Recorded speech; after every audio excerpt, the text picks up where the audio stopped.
We didn't really have to do anything. Everything got to our room just kind of magically. I'm going to be excited for her, then somewhere down the road, I'll cry. I wasn't aware of all the opportunities that Birmingham had for just experiencing culture and arts of the area. I think it's a really a good way to go out for the end of summer. One last big bang.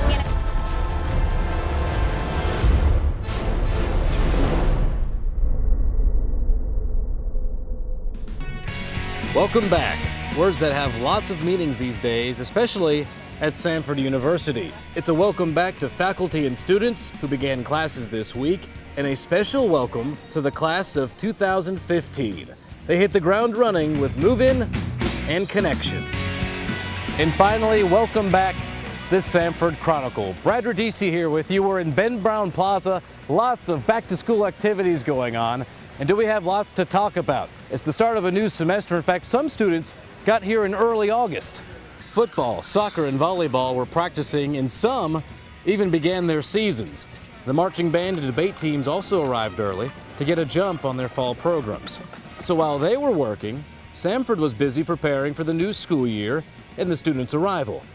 The annual Residence Hall Roundup in late August saw faculty and staff working to make sure all the facilities were ready for students.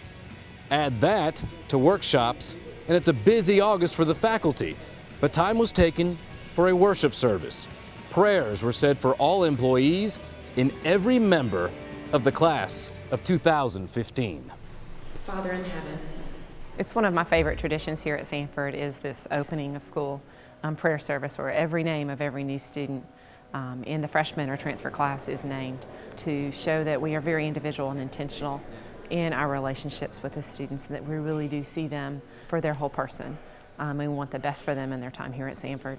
And those students arrived August 26th for move-in day. The easy part, getting belongings out of the car, to the curb, and into your room.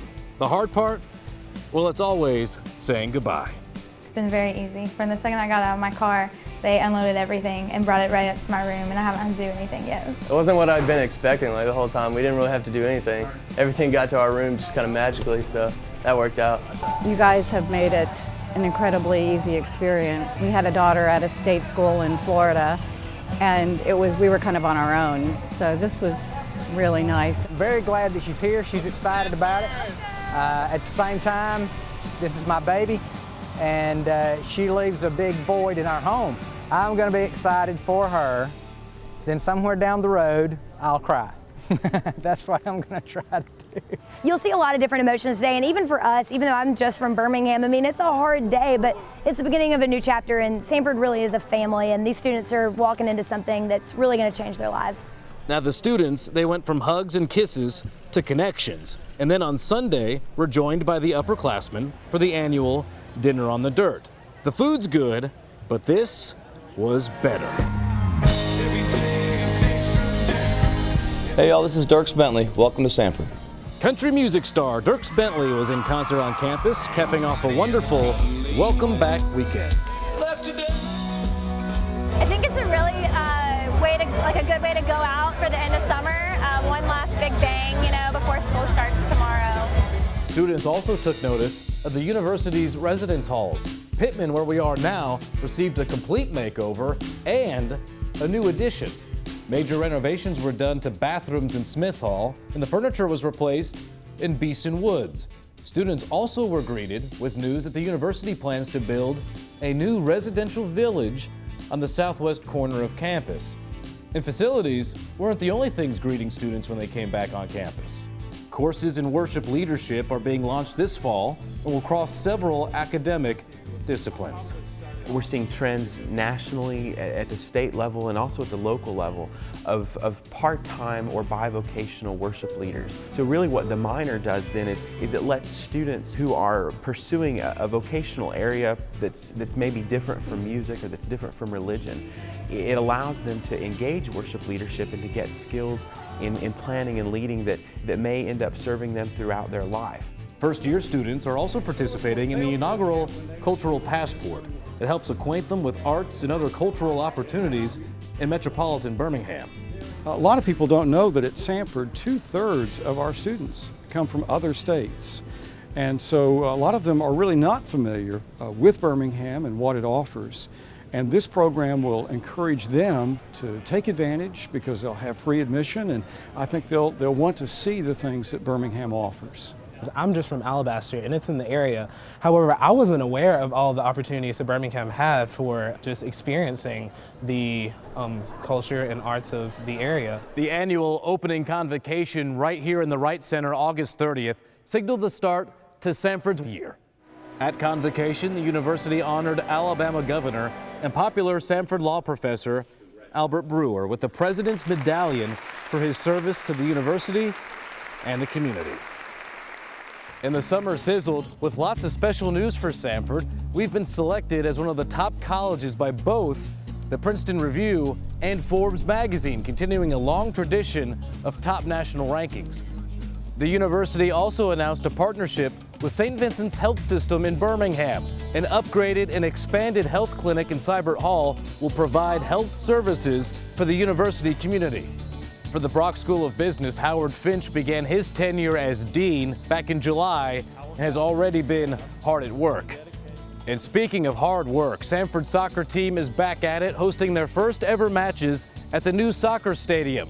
In exhibition play, they tied Tennessee, but they beat Belmont in the season opener.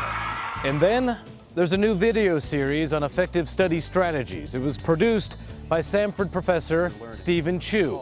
It's already been viewed by thousands as an effective study resource. And how about the film Nukespeak? It was produced by Samford students. It followed our debate team in a big run in the national tournament. It was featured in the prestigious Birmingham Sidewalk Film Festival. Also in the lineup, Man in the Glass, the Dale Brown story. Samford alumni worked on this film. It won the Audience Choice Awards for Best Alabama Film and Best Feature-Length Documentary. Now, if you thought your summer was tough, how about this month's Alumni Feature?